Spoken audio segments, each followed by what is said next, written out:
¿Cómo están? Muy buenas tardes. Eh, bueno, un poco una presentación y un saludo a todos los asistentes de este webinar, sobre todo considerando que este programa me ha tocado el honor de ser el director del programa. Sin embargo, o el jefe del programa. Sin embargo, este es uno de los temas que hemos discutido. Van a haber otros temas que eh, se consideran temas emergentes. Ya el tema de calidad de agua quizás no es un tema tan emergente, porque ya desde hace por lo menos 20 años que el tema de calidad de agua llegó para quedarse en nuestra conversación en lo que se refiere al manejo de agua. Me acuerdo al principio de los años 2000, cuando el tema de la contaminación por fecales, y eso tiene que ver con una pandemia, porque tuvimos la pandemia de cólera. Algunos de ustedes a lo mejor estaban trabajando, la mayoría estaban en el colegio quizás, o algunos se acuerdan, pero tuvimos este asunto de la pandemia de cólera que fue muy fuerte para nosotros, y ahí se puso el tema del riego con agua servida.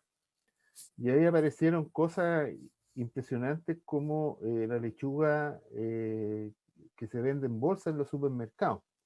Hoy en día algo tan común y cotidiano como ver una lechuga en una bolsa en el Jumbo, fueron novedades que aparecieron a partir de una pandemia.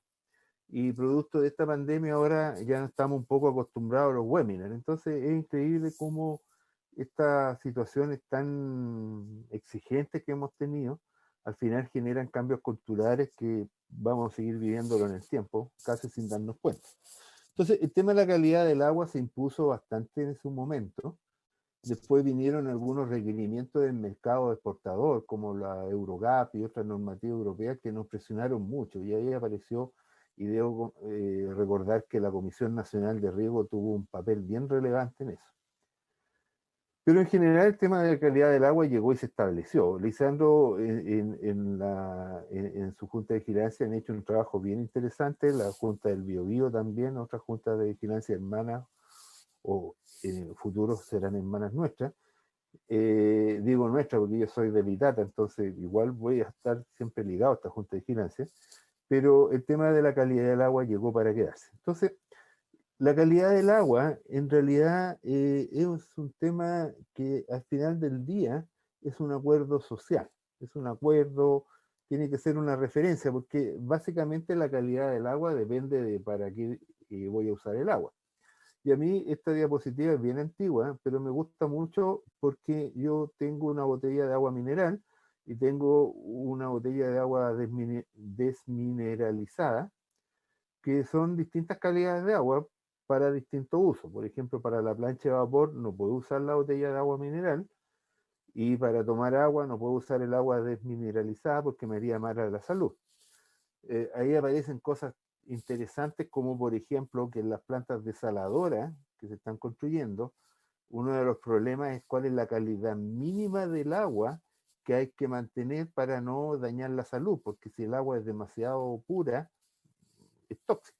Entonces, ahí hay aspectos que son relevantes. Entonces, en general, nosotros cuando hablamos de calidad del agua, nos referimos a los parámetros, a las características de los elementos que están disueltos en el agua, y tenemos que usar una normativa. Y en general en Chile tenemos una cantidad importante de normativas, eh, pero yo me voy a referir a las dos normativas principales, que son la norma de nuestra querida norma 1333, que es uso de agua para distintos usos, calidad del agua, perdón, para distintos usos, en que tenemos algunas cosas que siempre se nos olvida, como el agua para bebidas animales, la recreación, pero básicamente ahí está la calidad de agua para riego. Entonces, cuando hablaba del tema de las coliformes fecales hace algunos años atrás, un problema que teníamos era que teníamos un contenido muy alto de coliformes fecales en las aguas de riego, y eso excedía la norma de riego, y eso nos complica porque en algunos casos a la certificación de los mercados internacionales eh, pide determinar si la calidad del agua de riego cumple con la nuestra normativa propia de agua de riego. Entonces ahí teníamos que nosotros nos vamos colocando la soga en el cuello. Y eso es interesante que lo tengamos en mente, porque cuando hablamos de riego normalmente nos preocupamos mucho de los coliformes fecales, pero dejamos de lado esta larga tabla de elementos que hay acá. Voy a volver a este tema más adelante. Otra norma importante es la calidad de agua potable, que la calidad del agua potable es bastante estricta la norma. Nosotros tenemos en general una muy buena calidad de agua potable, y en las zonas urbanas de nuestro país yo puedo tener antecedentes de calidad de agua potable de todos los servicios sanitarios del país, simplemente visitando una página web de la Superintendencia de Servicios Sanitarios y hurgueteando un poco hasta encontrar los reportes mes a mes. Entonces hay bastante buena información, y en general nuestra agua es de muy buena calidad, y por eso se destaca que uno de los dos únicos países de toda Latinoamérica donde uno puede tomar directamente agua de la llave son Costa Rica y Chile. Y eso no es algo que inventamos nosotros, está en el informe de las Naciones Unidas. Este tema que les voy a presentar en gran medida se basa en datos medidos por la Dirección General de Agua en su red de monitoreo de calidad de agua. Aquí no hay datos que medimos nosotros, hemos hecho algunas mediciones aisladas, pero un trabajo sistemático en este minuto en la cuenca del Itata solamente lo ha manejado la Dirección General de Agua. Y todo esto se originó en una práctica de verano que hizo una estudiante de ingeniería ambiental llamada Bárbara Muñoz, quien trabajando con Héctor Flores, Héctor le sugirió hacer la tesis y seguimos trabajando juntos en hacer una caracterización de la calidad del agua en la cuenca del Itata. Y ahí empezamos a analizar algunos datos del registro de datos históricos de la DGA. A esto posteriormente le agregué antecedentes sobre otro estudio que hizo la DGA de calidad de agua de los pozos, de los sistemas de agua potable rurales de la entonces región del Biobío, que después se dividió en Biobío y Ñuble. Entonces, bueno, esto era la tesis de la Bárbara, pero en general tenemos dos componentes, el agua superficial y la agua subterránea. Es bien interesante y importante plantear que la calidad de agua es bien distinto a hablar de aguas superficiales y que de hablar de agua subterránea. La principal razón de eso está en que el agua superficial, la calidad del agua superficial varía mucho dependiendo del momento del año en que yo esté midiendo. Por ejemplo, y todas esas cosas uno lo aprende a la mala. Yo en un proyecto en que tuve que viajar 400 kilómetros para muestrear agua, encontré que el agua del río era espectacularmente buena, y era porque justamente fui a muestrear agua en el momento en que había el deshielo. Cuando se produce el pic de caudal asociado al deshielo, tenemos un montón de agua que está en la cordillera en forma de nieve que se derrite y llega al río y hay una altísima dilución. Entonces resulta que cuando yo voy a muestrear agua superficial en el instante de hielo, lo más probable es que la calidad del agua sea espectacularmente buena. Por otro lado, la primera crecida invernal que ocurre, por ejemplo, la lluvia que se produjo hace poco a principios de mayo, es una lluvia que genera escorrentía superficial, que genera una crecida y genera un lavado de todo lo que hay en el suelo, en todas las partes de la cuenca. Entonces va a arrastrar metales pesados, va a arrastrar lo que pille, basura. Entonces, en general, la primera crecida del año es bastante tóxica. Entonces, estos son dos extremos que hay que hacerle, que no vale la pena monitorear, porque no son representativos de lo que está ocurriendo en el río. La primera crecida, como les digo, es bastante tóxica, hay que dejarla pasar nomás, que se vaya directamente al mar, porque ahí arrastra y es un lavado de toda la cuenca, y el deshielo es todo lo contrario, agua de muy buena calidad, que si yo quisiera, aprovecho de pasar la propaganda, la recarga artificial de agua subterránea, es el momento para hacer recarga artificial de agua subterránea con el deshielo. Ahora, esto es un problema, porque resulta que nosotros tenemos que decidir un momento de muestrear que muchas veces coincide con cuando podemos ir a muestrear. Entonces, los programas de muestreo de aguas superficiales son complejos porque tengo que tener en cuenta en qué momento y qué tan representativo es ese muestreo. Hay otra alternativa como el uso de indicadores biológicos o muestradores pasivos, que son sustancias químicas. Hoy en día hay una cosa, no se me ocurrió ponerlo acá, que hay partículas de tipos de plástico, que hay elementos que se van adhiriendo a eso y se pueden colocar en un río y hacer un muestreo integrador de la calidad de agua del río, y eso nos da una mejor idea de lo que está pasando en el río. En el caso del trabajo que hicimos en la agua superficial en la cuenca de Itata, tenemos varias estaciones de muestreo que están aquí en la cuenca, distribuidas en toda la cuenca, y aquí nos llevamos algunas sorpresas. No quiero pasar, hay un documento que estamos elaborando, que hay más detalles, pero en general hay sulfato en la cuenca porque tenemos un volcán, un complejo volcánico del Nevado de Chillán, por lo tanto no es algo sorpresivo que haya sulfato, pero nos encontramos con algunas cosas que nos llamaron la atención. Las aguas superficiales de la cuenca tienen niveles de cromo y plomo que exceden los parámetros de la norma de agua potable.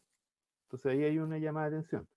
Pero desde el punto de vista del riego, tenemos niveles de cadmio que exceden la normativa de agua de riego en toda la cuenca del río Itata. Y quiero ser bien claro, tenemos cadmio, boro, molibdeno y mercurio que exceden la norma, pero en toda la cuenca. No tengo un valor de cadmio concentrado en un lugar como uno podía haber pensado en algún minuto, sino que incluso en San Fabián como en Huepin tengo la misma situación.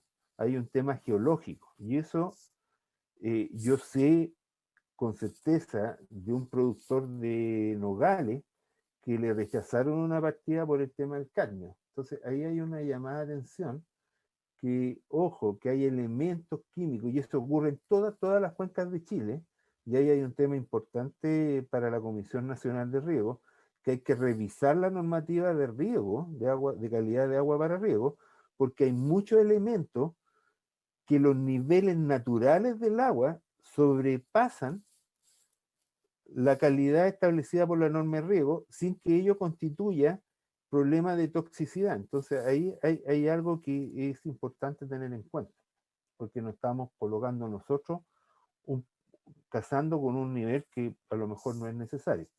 Distinto a lo que ocurre en el Boro más al norte, donde sí hay un tema de toxicidad, pero hay que establecer esa revisión en la norma de calidad de agua. El agua subterránea, por otro lado, es mucho más estable de monitorear, pero un error común es tomar una muestra de agua subterránea en un pozo Noria, en que ahí hay cualquier cosa.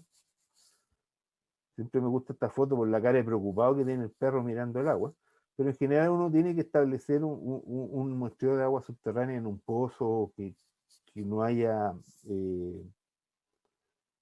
que no haya interferencias ni oxidaciones. Todo esto está reglamentado en la norma 411, cuando estaba indicada entre las que mencioné al principio en ese listado largo de normas.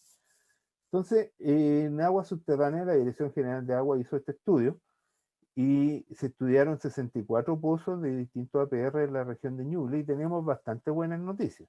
Nuevamente hay una característica del agua asociada a nuestra condición volcánica, eso es una condición sine qua non, pero en general 53 de las 64 APR estudiados son aptas para riego, y en los que no son aptas para riego tiene un problema por el porcentaje de sodio, ese parámetro extraño que está en la norma de 1333. Hay solamente dos pozos que tienen un problema de calidad de agua para la bebida, que sería este par de pozos aquí que tienen excedente de nitrato, y en general, con la excepción del pozo de Cocharca, los 63 APR restantes presentan calidad buena o excepcional de agua subterránea. En general tenemos buena calidad de agua subterránea. Algunos aportes recientes, la Dirección General de Agua acaba de liberar el Atlas de Calidad de Agua, que puede ser descargado desde este link. ¿Cómo puedo llegar al link? Yo entro a la página de la Dirección General de Agua y si es que no me la han cambiado todavía, aquí está la descarga directa. Es muy bueno, está toda la información de calidad de agua del país, es sumamente largo como para mostrarlo aquí, pero aquellos que quieran tener más antecedentes de calidad de agua, es un documento muy, muy interesante que está disponible para todos. Finalmente, un tema que nuestros colegas de la Junta de Vigilancia del Río Biobío van a tener que vivir con ellos, son las normas de calidad, norma secundaria de calidad ambiental, en que hay una norma establecida para el río Biobío, también para otros dos lagos y la cuenca del Maipo y del río Serrano, en que regula la calidad del agua, considerando 5 criterios, que son los que están ahí: excepcional, clase de 1 a la 4, y eso establece límites de calidad de agua en el río, y es un tema que complica la gestión de una junta de vigilancia, y hay que tenerlo presente porque algún día va a aparecer una norma de calidad, una norma secundaria de calidad ambiental para el río Itata. Falta tiempo, pero también faltaba tiempo para el Biobío y ya la tenemos. Entonces eso era lo que quería contarle hoy día.